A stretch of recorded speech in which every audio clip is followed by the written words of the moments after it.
This video contains news and analysis related to a recent terror attack in Kashmir.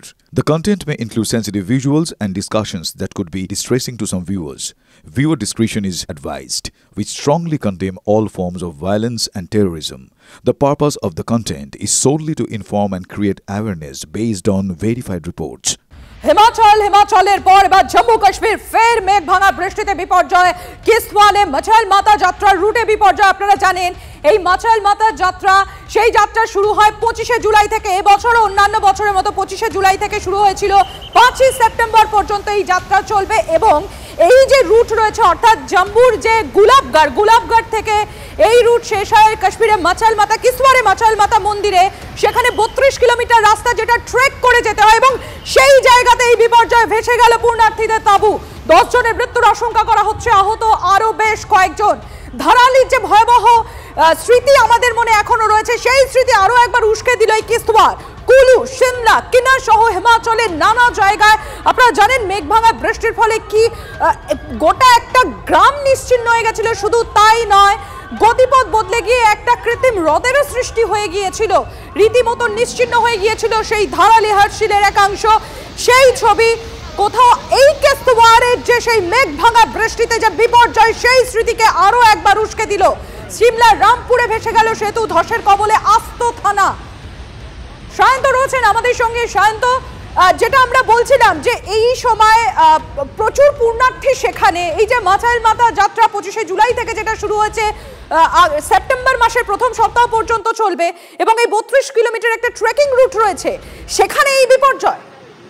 একদমই দেখো, কিস্তওয়ারের যে চষিতি গ্রাম সেখানে মূলত পুণ্যার্থীরা যারা মাছাল মাতার মন্দিরে আসছিলেন এবং এই যে বিভিন্ন জায়গা থেকে এই পুণ্যার্থীদের এসে ভিড় করেছিলেন, সেখান থেকে একের পর এক গ্রুপ বেরোচ্ছিল এই মাতার মন্দিরের উদ্দেশ্যে এবং ট্র্যাক করে তারা কিন্তু সেই মন্দিরে যাওয়ার জন্য তারা তৈরিও ছিলেন। ইতিমধ্যে তাঁবুও খাটানো হয়েছিল। তখনই এই বড় সড়ো বিপর্যয়, মেঘ ভাঙা বৃষ্টি এবং তাতে হরপা বানে কিন্তু একাধিক তাঁবু ভেসে গিয়েছে, যেটা ভারতীয় সেনা সূত্রে ইতিমধ্যে যেটা জানা যাচ্ছে যে ইতিমধ্যে উদ্ধার কাজে নামা হলেও একাধিক প্রতিকূলতার সম্মুখীন হতে হচ্ছে তাদের। ইতিমধ্যে 10 জনের মৃত্যুর আশঙ্কা করা হলেও যেটা স্থানীয় সূত্রে এবং জেলা প্রশাসনের তরফে যেটা জানানো হচ্ছে, তাঁবুর মধ্যে 2টি তাঁবু মূলত সম্পূর্ণ নিশ্চিহ্ন হয়ে গেছে।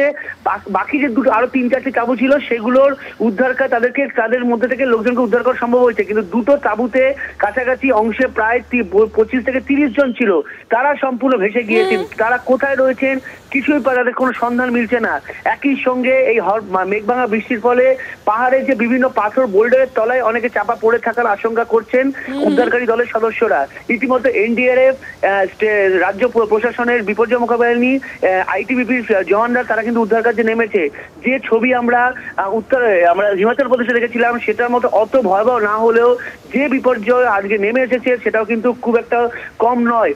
সেই অবস্থায় দাঁড়িয়ে কিন্তু যারা এখনো পর্যন্ত নিখোঁজ তাদেরকে খুঁজে পাওয়াটাই এখন মূলত সবচেয়ে বড় চ্যালেঞ্জের জায়গা বলে মনে করছেন উদ্ধারকারী দলের সদস্যরা। একেবারে শান্ত এবং দুটো ছবি এই মুহূর্তে, শান্ত একটু সঙ্গে থাকো, দুটো ছবি এই মুহূর্তে আপনাদের সামনে আমরা তুলে ধরছি। একদিকে হিমাচলের ধারালির ছবি, অপরদিকে কাশ্মীরের কিস্তওয়ারের ছবি। দেখুন দুটো ছবি, কি ভয়াবহ অবস্থা। মেঘ ভাঙা বৃষ্টিতে কি বিপর্যয়, ভয়াবহ বিপর্যয় দেখতে পাচ্ছেন আপনারা।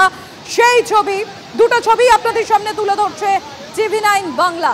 দেখুন কিছুদিন আগেই ধারালি একটা গোটা গ্রাম নিশ্চিহ্ন হয়ে যায় এবং হার্শিলের একাংশ সেখানে নিশ্চিহ্ন হয়ে গেছিল। এবং দেখুন কিস্তওয়ারে আজকের কি ঘটনা।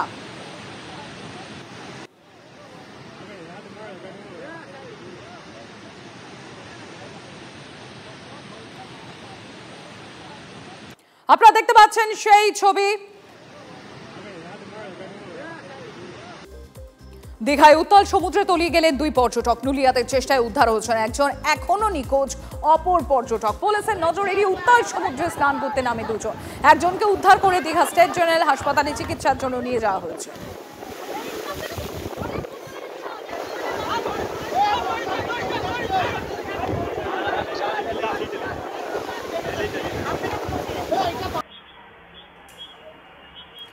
দিল্লিতে গাছ ভেঙে বিপত্তি। খালকাজু এলাকায় বাইকের উপর ভেঙে পড়লো গাছ, আহত 2 বাইক আরোহী।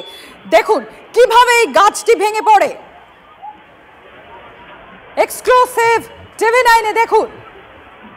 দেখুন পড়ছে গাছটা, দেখুন কিভাবে ভেঙে পড়লো, ভয়ঙ্কর অবস্থা। দেখুন সেই ছবি।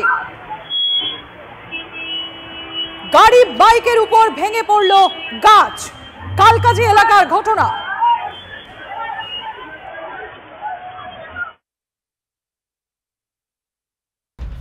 সুপ্রিম প্রশ্নের মুখে এক কদম পিছু হতে বাধ্য হল নির্বাচন কমিশন। বিহারের ভোটার তালিকা থেকে বাদ যাওয়া নাম প্রকাশে রাজি হলো কমিশন। বাদ যাওয়া নামের তালিকা কেন প্রকাশ করা হবে না প্রশ্ন তোলে সুপ্রিম কোর্ট। জবাবে কমিশন জানায়, রাজনৈতিক দলগুলোকে তালিকা দেয়া রয়েছে, সাধারণ মানুষকে কেন রাজনৈতিক দলের উপর নির্ভর করতে হবে? পাল্টা প্রশ্ন সুপ্রিম কোর্টের। 19 আগস্টের মধ্যে বাদ যাওয়ার নাম ওয়েবসাইটে প্রকাশ করতে নির্দেশ।